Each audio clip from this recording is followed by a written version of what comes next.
MP board के कक्षा 8वीं के सभी विद्यार्थी ध्यान दें। आज की इस क्लास में हिंदी का आपका जो प्रथम भाषा का वार्षिक पेपर है वो 24 फरवरी के दिन होने वाला है। तो उसके लिए मैं आपको यहाँ पे पूरे ऐसे इम्पोर्टेंट क्वेश्चन दूंगी जो आपको एग्जाम में अच्छे अंक दिलवाने में काफी मदद करेंगे।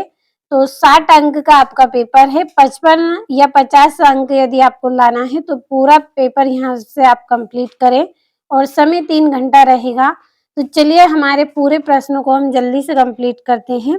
तो इस तरह के निर्देशांक आपको दिए जाएंगे और बहुविकल्पी प्रश्न हैं 1 से लेकर 5 तक, एक एक अंक के हैं। तो पहला है मध्य प्रदेश राज्य का गठन कब हुआ? मध्य प्रदेश राज्य का गठन कब हुआ था? 1 नवंबर 1956 को मध्य प्रदेश राज्य का गठन हुआ। दूसरा है हेलन केलर कौन थी? तो हेलन केलर एक विचारक थी। तो ध्यान से प्रश्नों को आपको अच्छे से समझना है, पूरे महत्वपूर्ण प्रश्न बता रही हूँ आपको। और तीसरा है श्री मुफ्तानंद जी से मिलिए पाठ किस विधा का है? तो व्यंग विधा का पाठ है। श्री मुफ्तानंद जी से मिलिए, ये व्यंग विधा का पाठ है।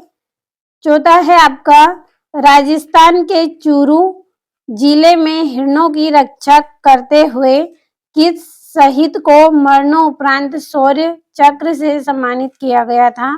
देखिए जो राजस्थान का चूरू जो जिला था उसमें हिरण की रक्षा करते हुए जो सैनिक शहीद हुए थे उनको मरने के पश्चात यानी कि मरने के बाद शौर्य चक्र से सम्मानित किया गया था। तो उनका नाम था निहाल चंद बिश्नोई। क्या नाम था? निहाल चंद बिश्नोई। पांचवा है भारतीय इतिहास का स्वर्णकाल था। भारतीय इतिहास इसका स्वर्णकाल क्या था? गुप्त काल। तो ये हो गए हैं 5 सही विकल्प। स्क्रीनशॉट ले जल्दी से। स्थानों को भरेंगे तो रिक्त स्थानों की पूर्ति हम करेंगे। तो छठा है रामचरितमानस की रचना डेडेस ने की थी।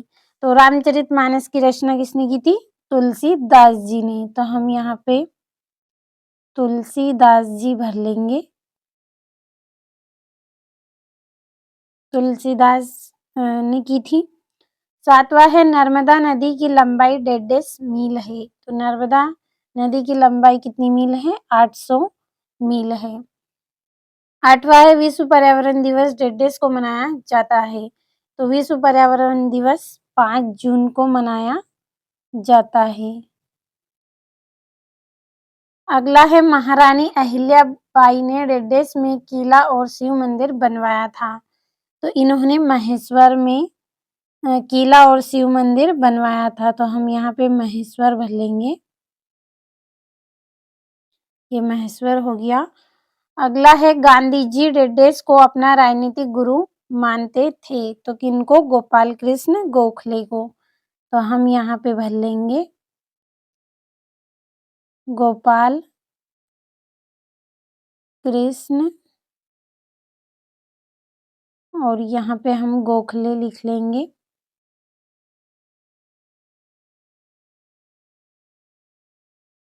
तो ये हो गए हैं रिक्त स्थान। अब चलिए हमारे प्रश्नों को हम समझेंगे, साथ में उनके आंसरों को भी हम समझेंगे। तो ध्यान से आपको अच्छे से समझना है पूरे प्रश्नों को। तो ये यहाँ से आपका अति लघु उत्तरीय प्रश्न है 11 से 16 तक। 11वां प्रश्न है सलीम अली का पूरा नाम क्या था? तो सलीम अली का पूरा नाम क्या था? चलिए आंसर कंप्लीट करते हैं। तो ये देखिए 11वें प्रश्न का आंसर है सलीम अली का पूरा नाम क्या था? सलीम अली का पूरा नाम सलीम मुइजुद्दीन अबुल अली था। क्या नाम था इनका पूरा नाम?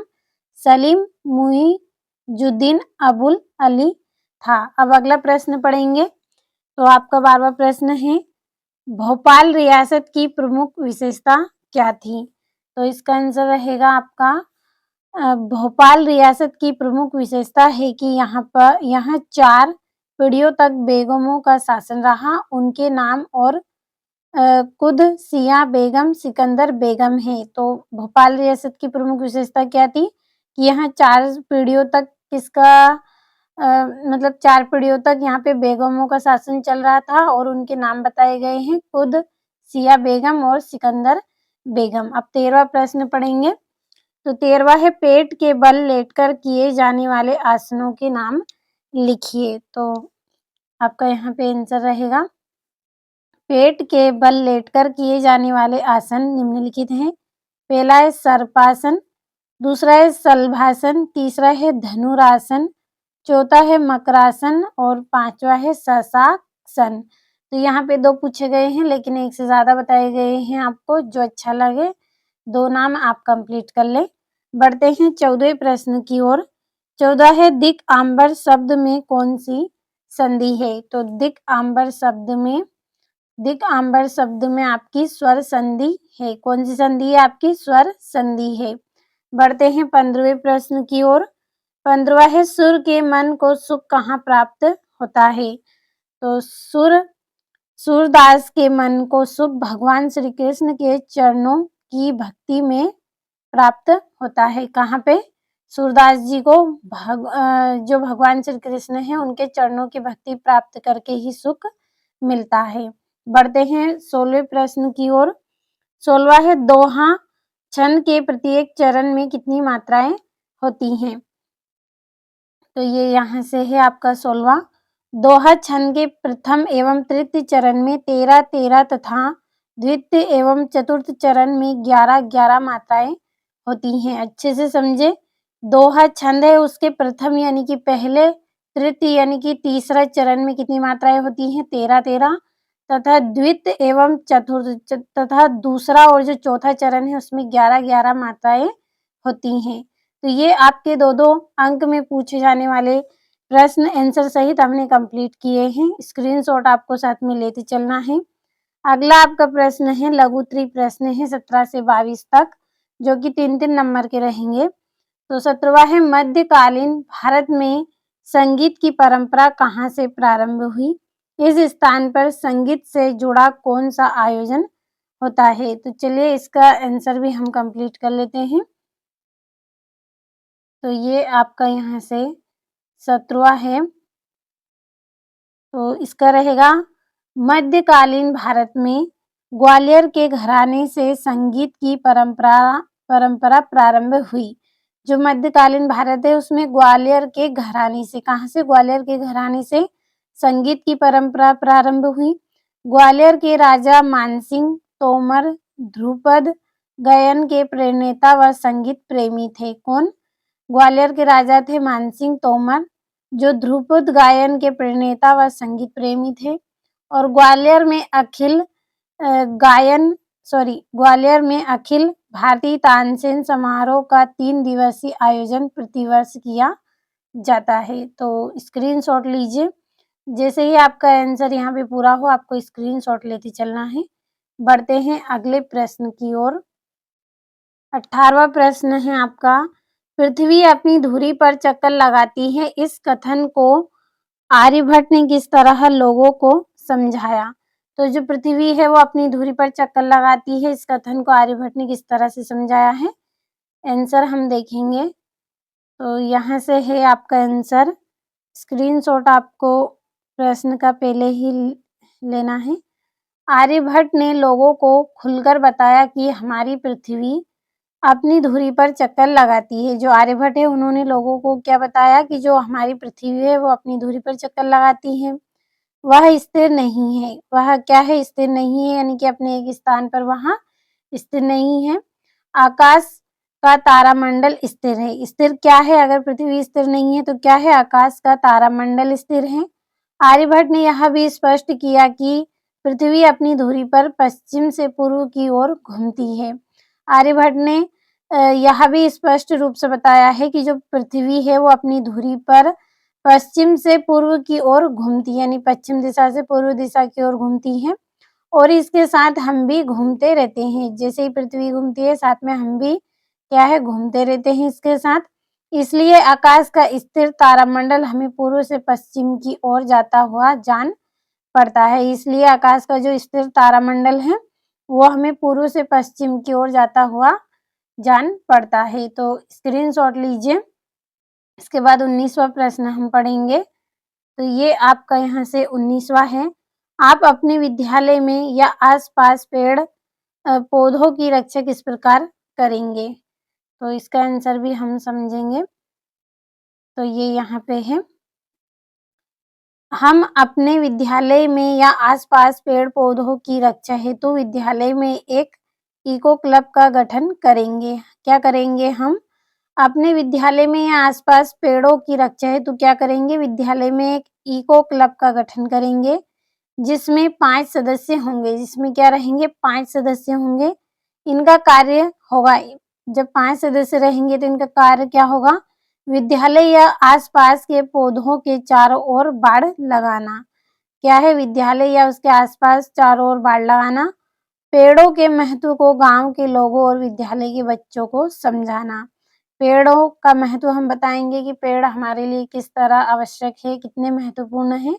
ये हम गाँव के लोगों को और साथ में विद्यालय के बच्चों को भी समझाएँगे और पेड़ों की रक्षा का संकल्प दिलवाएँगे और हम पेड़ों की रक्षा करेंगे, इस तरह का उनको संकल्प दिलवाएँगे। तो ये हो गया आपका 19वां प्रश्न। अब 20वां प्रश्न हम पढ़ेंगे। 20वां है, नवपाषाण काल में मानव किस प्रकार प्रगति के पथ पर अग्रसर हुआ, समझाइए। तो आपका यहाँ से 20वां प्रश्न का ये आंसर रहेगा। तो थोड़ा-सा हम इसको छोटा कर लेंगे ताकि आप अच्छे से कंप्लीट कर सकें। तो यहाँ से है आपका, तो इसका आंसर है, नवपाषाण काल में मनुष्य घुमंतु जीवन का त्याग कर सामाजिक जीवन में प्रवेश करने लगा। इस युग में कई विधाएँ प्रारंभ हुईं। यदि मानव भ्रमणशील जीवन को छोड़कर एक निश्चित स्थान पर रहने लगा तो इस युग के पॉलिश युक्त चमकीले उपकरण, सेल्ट, कुल्हाड़ी, वसूला, चीजें, रचक, घन तथा उप करने वाले उपकरण प्रमुख थे और इस काल में मनुष्य सभ्यता के दृष्टिकोण से प्रगति की ओर अग्रसर हुआ। तो ये इस प्रश्न का आंसर है। अच्छे से आप कंप्लीट यहाँ से करें। बढ़ते हैं 21वें प्रश्न की ओर। तो 21वां है आपका, अपने मित्र को पत्र लिखिए जिसमें आपने कोरोना महामारी के दौरान क्या किया, स्कूल गए बगैर कैसे पढ़ाई की और आपके कार्यों का मूल्यांकन कैसे किया गया, आदि का वर्णन हो। तो 21वां प्रश्न अब हम समझेंगे। तो ये यहाँ पे आपको इस तरह से 26 गांधीनगर, ग्वालियर और ब्रिकेट में मध्य प्रदेश लिखना है। 26 गांधी नगर की जगह पे आप और कुछ भी लिख सकते हैं, ऐसा नहीं है। जो मैंने आपको बताया है वही आप लिखें। जो आपको दूसरा अन्य नाम याद हो आप वो भी लिख सकते हैं। और यहाँ पे हम लिखेंगे प्रिय मित्र श्याम। जो भी आपके मित्र का नाम हो वो आपको लिख देना है। मैं यहाँ ठीक प्रकार से हूँ। आपको यहाँ से स्टार्ट करना है। मैं यहाँ ठीक प्रकार से हूँ तथा आशा करता हूँ कि ईश्वर की कृपा से तुम भी सपरिवार कुशल हो। यानी कि आप ठीक है और आप उम्मीद कर रहे हैं कि भगवान की कृपा से तुम भी, साथ में तुम्हारे परिवार वाले भी खुश होंगे। तुम्हें यह तो पता ही है कि कोरोना काल में सभी लोगों को अपने-अपने घर में ही कैद होना पड़ा। जो कोरोना का काल था, यानी कोरोना वायरस का जो समय था, उस समय सभी क्या थे, अपने-अपने घरों में कैद थे। कैद होना पड़ा था और सड़कों पर पुलिस प्रशासन का सख्त चल रहा था, यानी कि जो पुलिस है वो प्रशासन का गश्त चल रहा था, यानी कि वो घर से बाहर नहीं निकलने दे रहे थे, पहरे लगा रहे थे। तो गलियों को भी बंद कर दिया था। ऐसी दशा में मैंने घर पर रहकर ही पढ़ाई की। इस स्थिति में आपने क्या है, घर पे रहकर पढ़ाई की। स्कूल गए बगैर भी स्कूल की पढ़ाई ही मोबाइल से ही पूरी की। आप स्कूल नहीं गए हैं लेकिन फिर भी स्कूल जैसी पढ़ाई आपने किसके द्वारा की है? मोबाइल के द्वारा की है। मेरे सभी कार्यों का मूल्यांकन भी सराहनीय रहा, यानी कि आपके जो भी कार्य रहे वो सभी किसके योग्य रहे? बड़ाई करने के योग्य रहे हैं। और मम्मी-पापा को चरण स्पर्श कहना शेष मिलने पर। मम्मी-पापा के चरणों को स्पर्श करना है और बाकी बात आप मिलने के पश्चात करेंगे। इस तरह से दिनांक लिख देनी है। तुम्हारा मित्र, आपका जो भी नाम हो वो लिख देना है। तो जल्दी से आप यहाँ से स्क्रीनशॉट लें इसका। इसके बाद हम अगले प्रश्न को समझेंगे। अब आपका अगला जो प्रश्न है 22वां, गांधी जी के पसली के दर्द से पीड़ित होने पर डॉक्टरों ने क्या सलाह दी? तो गांधी जी जब पसली के दर्द से पीड़ित थे तो उनको डॉक्टरों ने सलाह क्या दी थी? तो इंग्लैंड में गांधी जी पसली के दर्द से बीमार हो गए। इंग्लैंड में गांधी जी पसली के दर्द से बीमार हो गए थे। वे उस समय मूंगफली, कच्चे और पके केले, नींबू, जैतून का तेल, टमाटर और अंगूर का सेवन कर रहे थे। जब ये पसली के दर्द से पीड़ित थे उस समय ये मूंगफली, कच्चे और पके केले का सेवन करते थे यानी खाते थे, नींबू, जैतून का तेल, टमाटर आदि का ये सेवन कर रहे थे और दूध और अनाज बिल्कुल नहीं लेते थे। ये जब खाने में क्या करते थे, केवल फल इस तरह से ये लेते थे, दूध और अनाज इनको बिल्कुल भी नहीं देते थे, मतलब ये खाते थे नहीं और डॉक्टरों ने उन्हें अनाज का सेवन करने की सलाह दी और डॉक्टरों ने उन्हें अनाज का सेवन करने की सलाह दी लेकिन फिर भी ये मूँगफली, कच्चे पके केले, नींबू, टमाटर आदि का ही सेवन कर रहे थे।